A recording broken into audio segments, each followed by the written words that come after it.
I'm sure you've heard the news. China's protest has been rejected again in the arbitral ruling regarding their claims in the South China Sea. The West Philippine Sea, a slice of this contested territory, has become the front line of this geopolitical tug-of-war. Here, naval patrols are a common sight, each one a reminder of the simmering tensions that could boil over at any moment. China's actions have been met with resistance, particularly from the Philippines, a nation determined to protect its sovereign rights. Naval exercises and public protests are frequent as the Filipino people stand up against what they see as an encroachment on their territory. International courts have consistently rejected China's claims, ruling in favor of the Philippines and other nations. World leaders have convened to discuss the disputes, emphasizing the importance of upholding international law. But China hasn't backed down until now. China's arrogance has been astounding. Officials have dismissed international criticism with a wave of the hand, and the military presence in the South China Sea has only grown stronger. They've ignored international rulings, dismissed criticism from world leaders, and continued their aggressive expansion in the region. The world watches as China pushes the boundaries, both literally and figuratively. The message was clear: we are China and we do what we want. Propaganda posters and state media broadcasts reinforce this narrative, painting China as the rightful ruler of the South China Sea.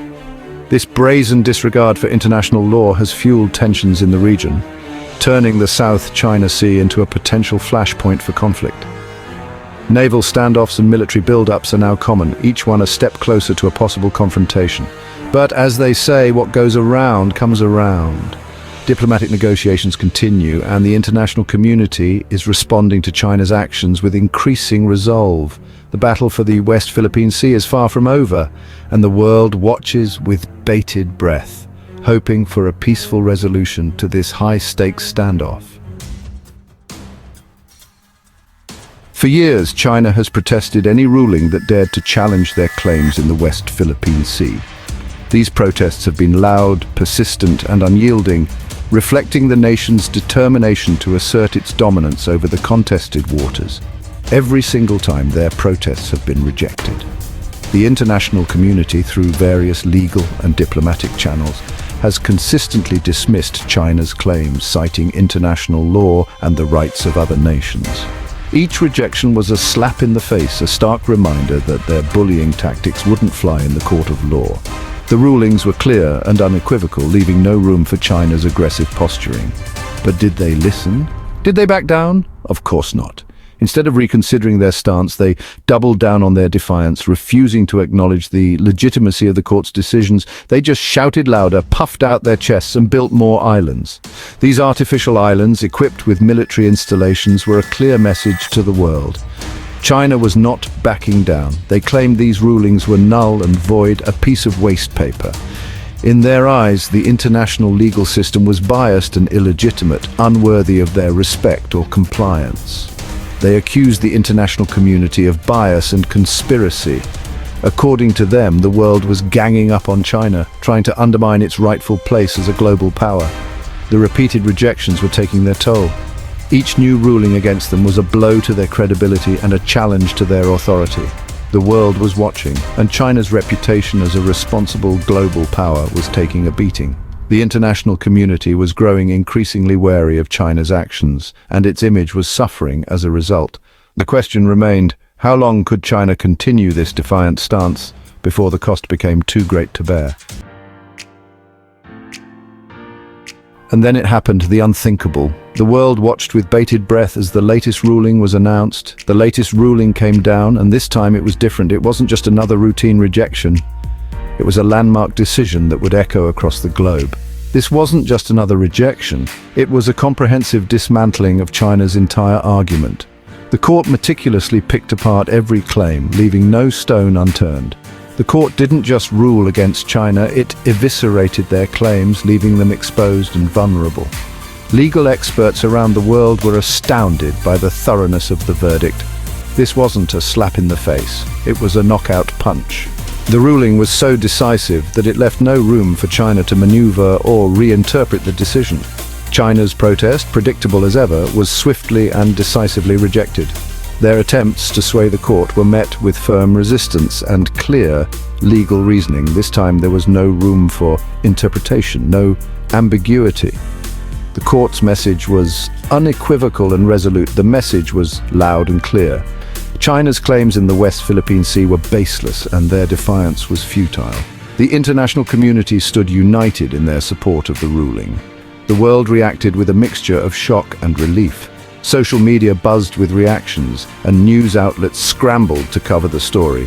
Shock because China, for once, seemed to have been caught off guard. Their usual confidence was replaced with a rare moment of vulnerability. Relief because this brazen disregard for international law had finally met its match. The ruling was seen as a victory for justice and the rule of law. The Philippines, long the underdog in this fight, celebrated a historic victory. Their perseverance and commitment to upholding international law had paid off in a monumental way. This ruling not only bolstered the Philippines' position, but also set a precedent for other nations facing similar disputes. It was a turning point in the ongoing struggle for territorial integrity and respect for international law. As the dust settled, the world watched closely to see how China would respond. The ruling had sent shockwaves through the international community, reaffirming the importance of a rules-based order. This defeat is significant. China hates losing face. They've built their entire national identity on the idea of strength and dominance. To admit defeat, especially on the world stage, is anathema to them. So what's happening behind closed doors in Beijing? One can only imagine the shouting matches, the frantic phone calls, and the desperate scramble for a face-saving strategy. This defeat chips away at the image China has so carefully cultivated. It exposes their vulnerability, their insecurity. The giant, it seems, has feet of clay. This ruling shatters that illusion. It shows that even China, with all its economic and military might, is not above the law. The world takes notice.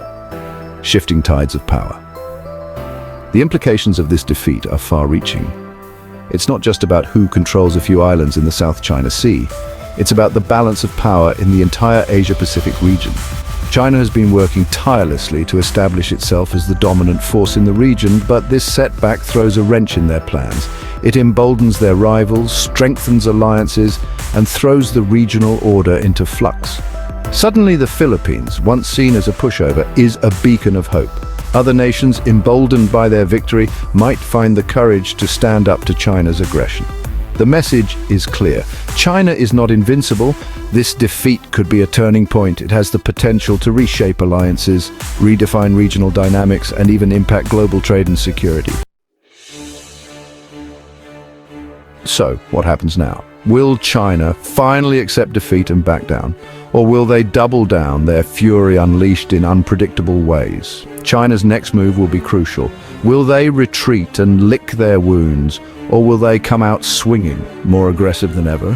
One thing is for sure, this defeat has wounded them. Will they continue to bully their way through the region, or will they finally embrace diplomacy and cooperation? A new dawn victory and uncertainty in the West Philippine Sea. The Philippines, once a David facing a Goliath, has tasted victory. The future hangs in the balance. This isn't just about fish or oil or territorial claims. It's about respect, about the rule of law, about the very future of the region. This ruling is a victory for the Philippines and a victory for the international community.